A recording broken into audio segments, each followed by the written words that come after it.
Ir-realtajiet u sfidi li jaffaċċjaw il-Gżejjer Ewropej għandhom jiġu riflessi b'mod aktar konsistenti meta jitfasslu l-politiki Ewropej. Dak kien il-messaġġ ewlieni tal-Prim Ministru Robert Abela f'Ċipru waqt l-indirizza l-ftuħ ta' konferenza ta' livell għoli. Il-konferenza tal-lum ittellet propju biex tindirizza l-Gżejjer u l-komunitajiet kostali madwar l-Unjoni Ewropea. Fil-fatt ittellet propju f'waħda mill-Gżejjer tagħha, Ċipru, bħala l-aħħar laqgħa tagħha tal-Presidenza Ċipriotta tal-Kunsill Ewropew.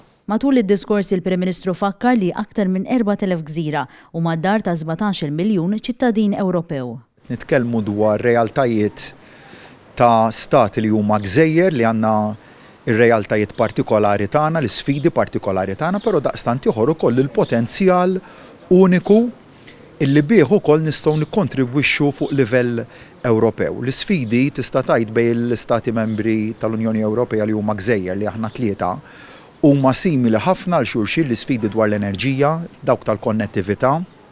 Fil-każ tagħna wkoll illi nimpurtaw ħafna minn dak illi nikkonsmaw, allura dak ifisser illi jkollna il-costs li huma assoċjati mal-loġistika li wieħed irid jieħu konsiderazzjoni tagħhom. Dr. Abela sostna li għal stati membri żgħar, gżejjer u fil-periferija tal-kontinent Ewropew bħalma hu pajjiżna. Dawn il-pressjonijiet huma reali u jaffettwaw il-mod ta' kif in-nies jivvjaġġaw, kif in-negozji jinnegozjaw u kif jiġu provduti s-servizzi. Għalhekk ukoll u nallaċċja dak li għadda l-għodu mal-intervent tiegħi l-ġimgħa l-għaddiet fil-Kunsill Ewropew l-importanza illi meta jkunu qegħdin jitfasslu il-policies fuq livell Ewropew jieħdu qis ta' dan il-potenzjal uniku li għandna, imma wkoll tal-isfidi li huma partikolari għalina. U dan ngħidu wkoll issa illi mexjin lejn xhur tant importanti ta' diskussjonijiet illi għeluq din is-sena jwassluna l deċiżjoni dwar il-budget Ewropew. Dwar il-budget Ewropew huwa enfasizza l-importanza li bħala pajjiż naħdmu għal fondi ta' koeżjoni.